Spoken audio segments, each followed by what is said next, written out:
Olá, sou Ari Lucena, sou especialista pelo INA, pelo Instituto Nacional de Administração de Portugal, e sou mestre em Gestão Pública pela Universidade Federal. E nós vamos discorrer sobre responsabilidade social e educacional, onde teremos o tópico de modernização da gestão, política de responsabilização educacional. Bem, para a gente iniciar esse papo, eu gostaria de falar sobre o marco regulatório das políticas de responsabilização nacional, educacional. Então, o grande marco foi a Constituição de 88, considerada a Constituição Cidadã, e a reforma do aparelho administrativo do Estado, feito por Brescia Pereira, no governo de Fernando Henrique Cardoso, em 1995, onde foi também, logo após essa reforma de 95, 3 anos após, em 1998, foi constituída também a Emenda Constitucional 19, que incluía o princípio da eficiência na administração pública, onde o Estado passaria a ser um Estado eficiente em detrimento do Estado burocrático que estava vindo até essa data. E com isso inicia-se no país a administração pública gerencial, trazida por Brescia Pereira, baseada na reforma do Estado a nível mundial, onde ele foi buscar seus conhecimentos. E para iniciar essa discussão do Estado eficiente, eu gostaria de falar para você 3 conceitos importantes na administração pública, que nós chamamos dos 3 S, que é a eficiência, a eficácia e a efetividade. Primeiro, o que é que você entende pelo conceito de eficiência? Você, enquanto gestor, enquanto professor, enquanto diretor de escola, a eficiência, ela deve estar ligada diretamente aos recursos que o gestor utiliza para alcançar os seus resultados. Ou seja, todos os recursos, sejam eles materiais, pessoais, físicos, financeiros, contanto que tenha qualidade, porque não adianta também você adquirir recursos a preço baixo e eles não terem qualidade. Então a eficiência está ligada aos recursos, aos meios que você vai se utilizar deles para atingir os seus resultados. Você atingindo os seus resultados, aí sim você está sendo eficaz. Então a grande diferença entre a eficiência e a eficácia é que, enquanto a eficiência está voltada diretamente para os processos, a eficácia está voltada diretamente para o resultado. Então eu sou um gestor eficaz se eu atinjo o meu objetivo, ou seja, se eu atinjo a meta. Eu posso atingir a minha meta, posso ser eficaz sem ser eficiente.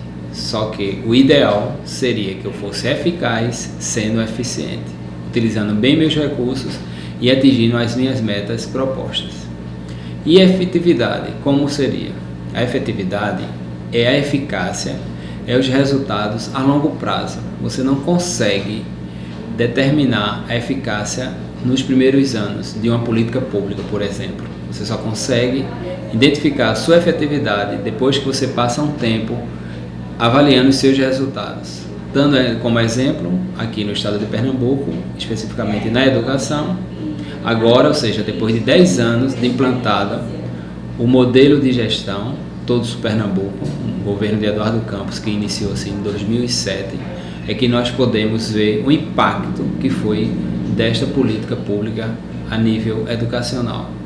Estamos vendo agora o impacto social, inicialmente voltado, lógico, para o ensino médio, onde foi feito todo o investimento, e isso deu a entender que, sendo feito bons investimentos na educação, com valorização dos professores também, com infraestrutura tecnológica, porque também você não consegue fazer uma modernização da gestão sem um aparato tecnológico, é importantíssimo a nível de equipamentos, a nível de software, de instrumentos, de tudo que hoje está disponível para a área da educação.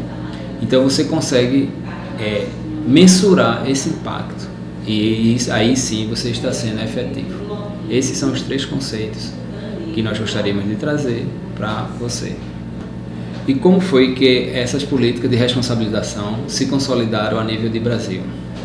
Existem também 2 marcos importantes. Isso foi na década de 90, com a LDB, especificamente em 96, e a criação do Fundef, que era um fundo de financiamento da educação do ensino fundamental, que depois foi evoluindo, foi criado o IDEB, que é o Índice de Desenvolvimento da Educação Básica, para até sendo aferido a cada 2 anos, e onde o Brasil determinou uma meta até 2021, e entre os estados e municípios, e também um plano de metas, compromisso, todos pela educação, com 28 diretrizes que vocês também vão ver no caderno deste tópico. Então, o que era que esse fundo traria com a sua implementação?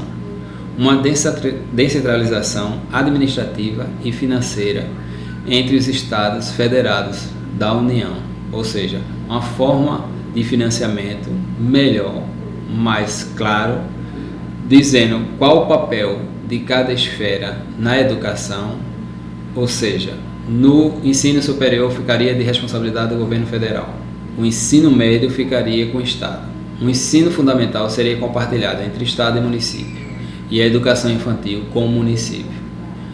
Isso além também da questão do financiamento orçamentário, que também foi descentralizado e dependendo com a quantidade das matrículas nas suas diversas áreas de ensino.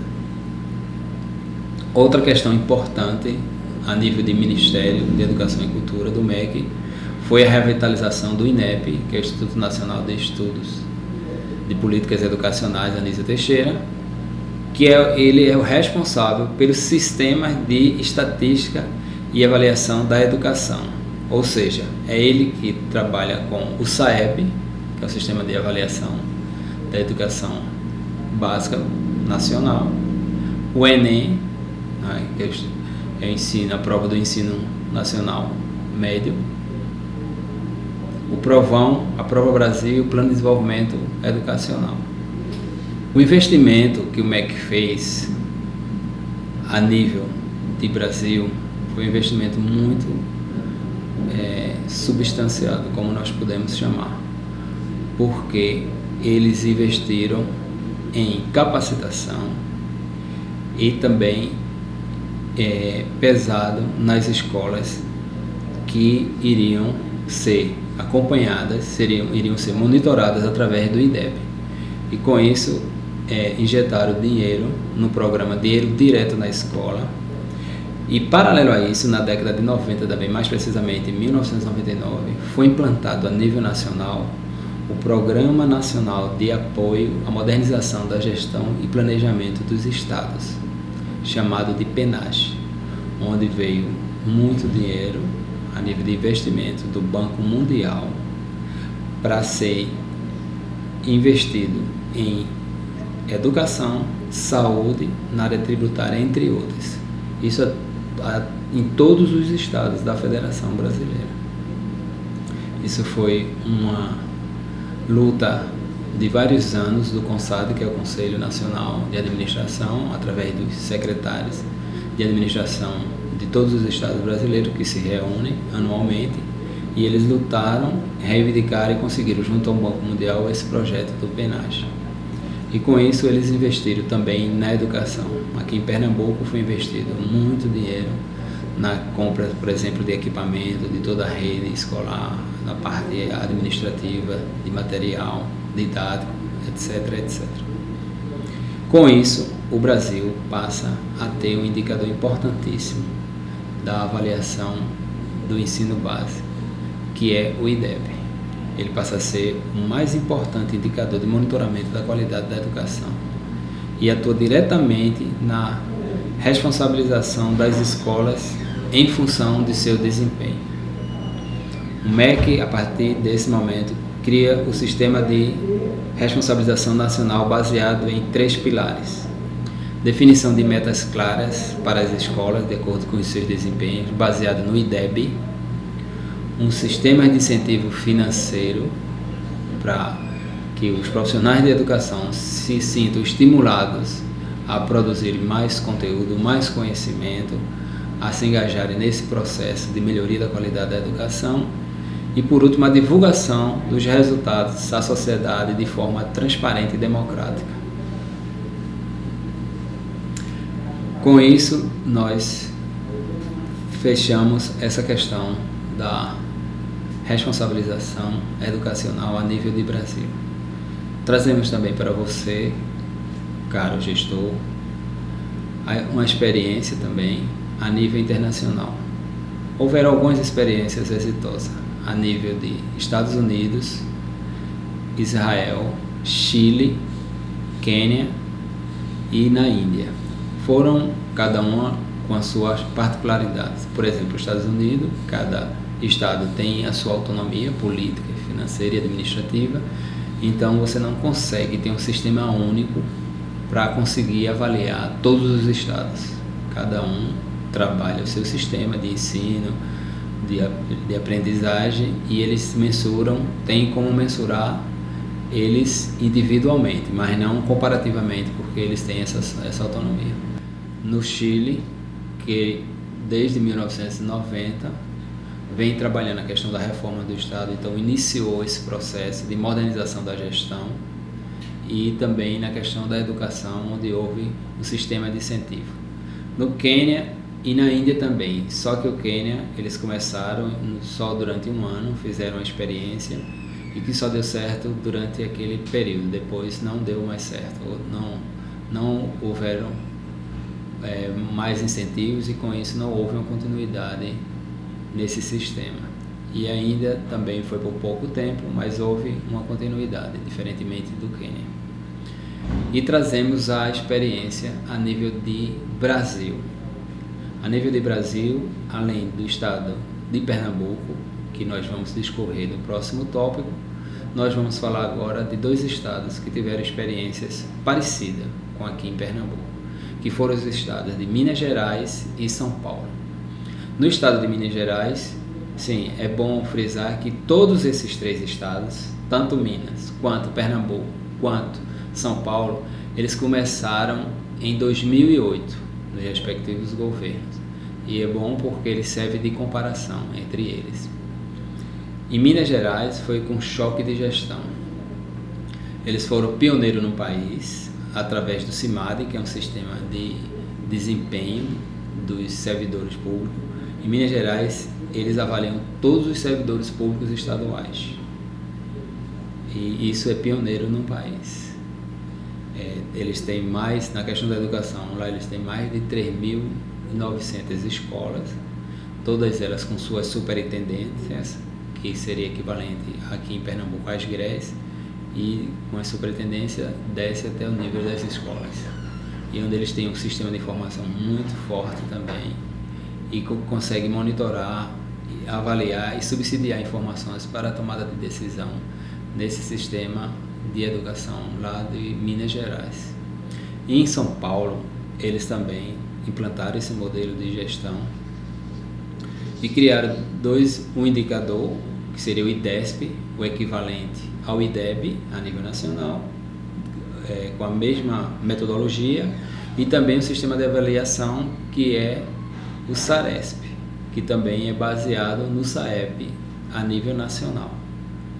E em São Paulo, eles foram mais ousados. Eles traçaram uma meta que até o ano de 2030 eles querem atingir a média dos 34 países que compõem a OCDE, que é a Organização para a Cooperação e Desenvolvimento Econômico, dos 34 países desenvolvidos. Então é uma meta ousada do estado de São Paulo, em cima do IDESP deles, mas que eles pretendem atingir isso até 2030. E por último, eu queria deixar aqui com vocês que no próximo tópico nós iremos falar sobre o plano de responsabilização aqui na experiência de Pernambuco. Obrigado e até a próxima.